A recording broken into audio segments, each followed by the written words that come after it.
Hey guys, welcome back to the Jayshree show. और आज मैं रिएक्ट करने वाली हूँ पमाल ड्रामा के टीजर्स पर। तो ये भी एक नया ड्रामा है, इसके कुछ एपिसोड्स आ चुके हैं बट मैं थोड़ा लेट हूँ। और इसमें मेन लीड है सबा कमर और उस्मान मुख्तार। तो देखते हैं ये टीजर कैसे होते हैं। मुझे अभी तक यकीन नहीं आ रहा कि बिना मांगे कोई ख्वाहिश पूरी हो सकती है इंसान की। पहली बार जिंदगी में कोई ऐसी जगह होगी जो मेरी होगी अपनी, हमारा घर, हमारी दुनिया। अगर मलिका रजा की बीवी की हैसियत से इस घर में रहना चाहती है तो उसे मेरी कंडीशंस पे रहना होगा। जब भाभी की मर्जी से इतना कुछ हो सकता है, उसको भी लगना चाहिए कि घर उसका है। ये मैं नहीं लगने दूंगी। थोड़ी बहुत मर्जी तो मेरी भी चल सकती है। जो चाहे करें, उनका घर है। मैं समझी किस्मत मुझ पे मेहरबान हो गई है, मुझे मेरा घर मिल गया। देखिए नया। बचपन से अब तक मैंने जो भी चीज़ खरीदी किसी को दी नहीं। इन चीज़ों से मेरी यादें जुड़ी हैं। मैं किसी को इनको हाथ नहीं लगाने देता। वो अपनी चीजों को लेकर इतना पोजेसिव हो जाता है। ये तुम्हारे अंदर से बोर्डिंग स्कूल का वक्त निकल क्यों नहीं आता रजा? आप ही ने उस वक्त में धकेला था मुझे आपकी ज़रूरत थी, लेकिन मैं अकेला था। अपनी चीज़ों से बातें करता था, उनसे मशवरे करता था, उनसे शिकायतें करता था। I had nobody to talk. मुझे किसी के मशवरे नहीं चाहिए भाई, मेरे डिसीजंस मेरे रहेंगे। देखिए नया ड्रामा सीरियल पामाल। लड़की बहुत खामोश, मोहतात, अपनी यादों में सिमटी हुई। मुझे लोगों की कहानियां लिखना पसंद है। वो मेरी बातों में, खामोशियों में मायने ढूंढती है। तो मुझे अपनी कहानी में रख। जैसे मैं उसकी दुआ का वो लफ्ज हूँ जो बरसों से उसके दिल में थी। तुम्हें मेरे दिल पे दस्तक हो चुकी है। वो शख्स सबा का पहला नक्श अपने चेहरे पे सजाए मेरे सामने आया है। मुझे लगता है कि मुझे आपसे मोहब्बत हो गई।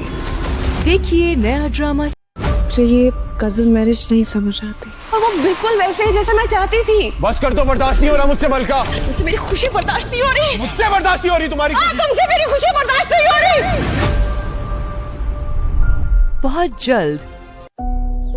मुझे बिल्कुल आप जैसा शौहर चाहिए था, जिसकी शख्सियत में हाकमियत हो, तुम सिर्फ मेरी हो मलिका, किसी और का तुम पे कोई हक नहीं। जो पास से गुजरे तो उसकी खुशबू अपनी तरफ खींच ले। बहुत खूबसूरत लग रही है। मुझे अच्छा लगता है जब कोई मेरी मर्जी के मुताबिक चले। बुरा क्या लगता है आपको? जब मुझे कोई ना बोले। देखिए नया ड्रामा सीरियल। ओ भाई,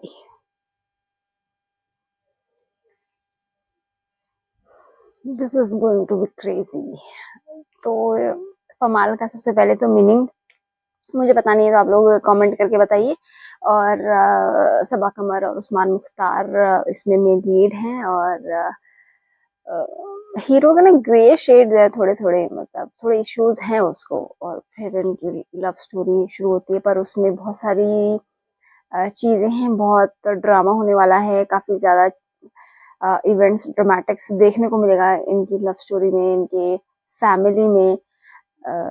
जो सबा कमर है, उसको लगता है कि शादी के बाद सब कुछ बढ़िया होगा, बट उसके जो ड्रीम्स होते हैं, जो उसे लगता है कि पूरे हो गए हैं ऑलमोस्ट, बट उसमें थोड़ा ट्विस्ट आ जाता है। और बहुत सारी इंसिडेंट्स, बहुत सारे चीज़ें अब उसके साथ शादी के बाद होंगी। तो ये पूरा ड्रामा है। ये इंटरेस्टिंग तो है, स्टोरी ग्रीन की है ये। और ग्रीन के ड्रामाज इतने इंटरेस्टिंग क्यों होते हैं समझ नहीं आता, उसमें कॉम्प्लेक्सिटीज बहुत ज्यादा क्यों होती है। मतलब एक नॉर्मल ड्रामा नहीं चलता है उसमें। ग्रीन के जो भी ड्रामाज मैंने अभी तक देखे हैं, बहुत ही अलग, मतलब कह सकते हैं कि है ना, बहुत सब कुछ अच्छा अच्छा नहीं दिखाते उसमें।